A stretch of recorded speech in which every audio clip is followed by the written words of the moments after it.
भक्त था महादेव का, और वो दूधिया था। उसका काम था अपनी गैयाओं के दुग्ध को उन सब घरों तक पहुंचाना जो जो उस दूध की कीमत उसको देते हैं। तो दूधिया है, गैयाओं का दूध होता है, तो घर घर दूध पहुंचाता है। महीने में दूध बेचने से जो धन इकट्ठा होता है उससे अपनी गैयाओं का भोजन और अपनी गैयाओं की सेवा सुनिश्चित करता है और अपने परिवार को पालता है। यही उसका दिन भर का कार्य है। लेकिन उसके दिन भर के कार्य में, ये तो सभी दूधिया करते हैं, लेकिन उसके दिन भर के इस कार्य में जब वो दिन भर गौ सेवा करता है और सुबह शाम दूध बेचने के लिए जाता है, तो इस बीच में उसके जीवन में एक घटना घटित होती है। कहने को साधारण सी है, पर इस घटना ने उसके जीवन में शिव को ले आया। ये घटना क्या थी कि जब वो दूध बेचने के लिए जाता है, तो जो दूध बेचने के बाद उसके पास जो दूध बच जाता है, उसे घर लौटा कर लाने की बजाय वो शिव मंदिर में चढ़ा कर आता है। तो पुजारी जी ने कहा कि तू तो दूधिया है, अरे इस दूध को भोले बाबा पर चढ़ाने की बजाय घर क्यों नहीं ले जाता?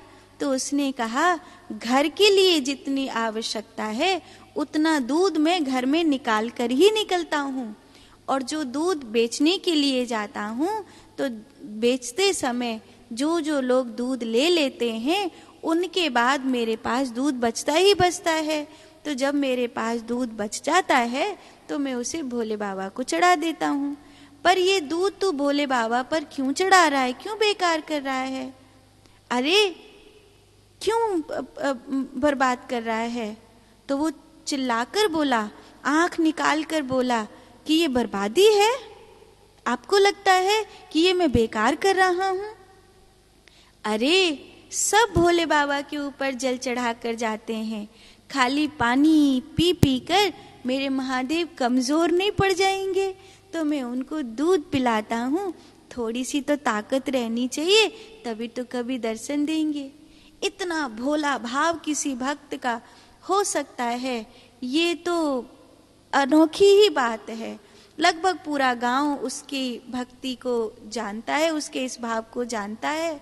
तो जितना जिसको दूध लेना होता है उससे ले लेते हैं, और अक्सर उसके पास दूध बचता है वो उसे शिव मंदिर में चढ़ा कर आते।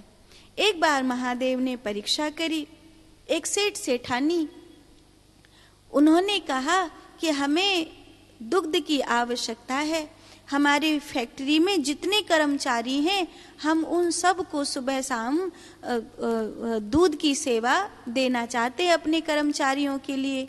तो हमारे कर्मचारी बहुत ज़्यादा हैं, इसीलिए तुम तुम्हारे दूध को हमको पूरा की पूरा दे दो।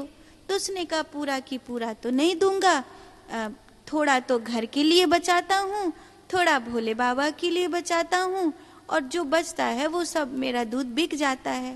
बोले सबको बेचना बंद कर और घर में जितना बचाना है उतना बचा ले, भोले बाबा का भी ये व्यर्थ करना बंद कर, और तू जितने में दूध बेचता है उसका ठीक दूना रुपया मैं तुझको देता हूँ।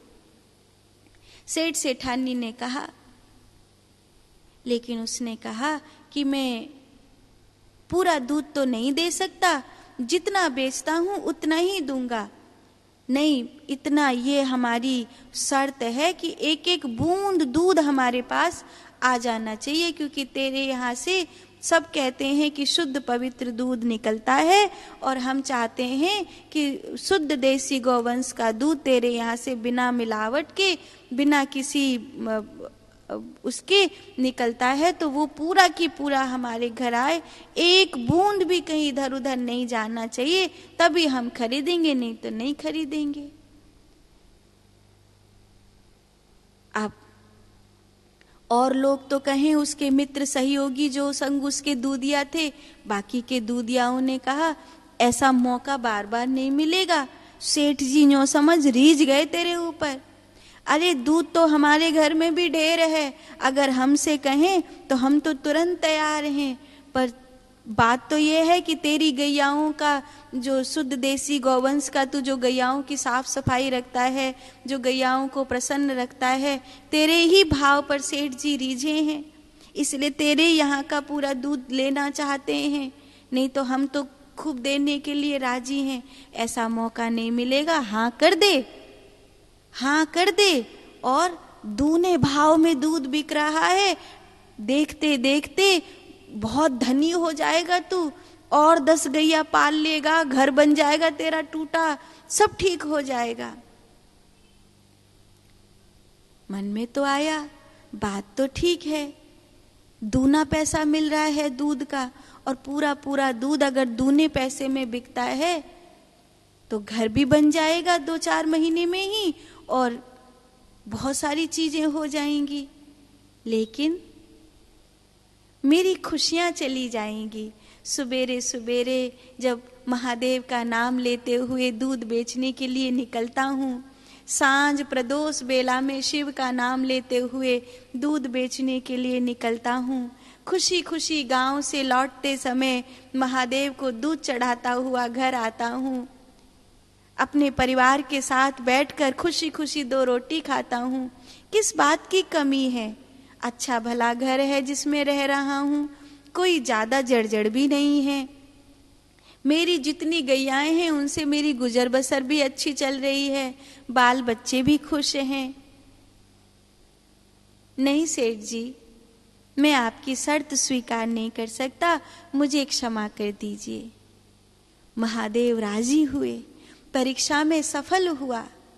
ऐसा ही सच्चा भोला भक्त तो महादेव को चाहिए, जिसके जीवन में छल नहीं, कपट नहीं, संतोषी जीवन, हाय हाय नहीं है जिसके जीवन में ऐसा हो जाए, ऐसा हो जाए, ऐसा हो जाए, ऐसा नहीं है उसके जीवन में। ऐसा ही तो चाहिए महादेव को। महादेव की परीक्षा में वो सफल हुआ।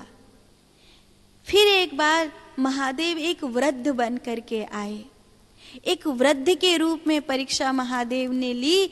वो दूधिया जब अपना दूध बेचने के बाद सांझ परे घर के लिए लौट रहा था और शिव मंदिर में बचे हुए दूध को चढ़ाने वाला था, तो एक वृद्ध को भूखों मरते हुए देखा। सुबह से उसको कुछ खाने के लिए नहीं मिला था और अब उसकी हालत बिल्कुल मरासू जैसी हो रही थी, कहीं आसपास कुछ खाने के लिए था भी नहीं। तो उसने कहा, बाबा मेरे पास ये दूध है, दूध पी लो, इससे तुम्हें चेतना आ जाएगी, फिर कुछ खाने की जुगाड़ बना लेना। पर बेटा तू तो ये दूध शिव मंदिर में चढ़ाने ले जा रहा है ना, और धरती इधर से उधर हो जाए तो शिव पर दूध चढ़ाए बिना कभी लौटता नहीं है ना, मुझे पता है तेरा।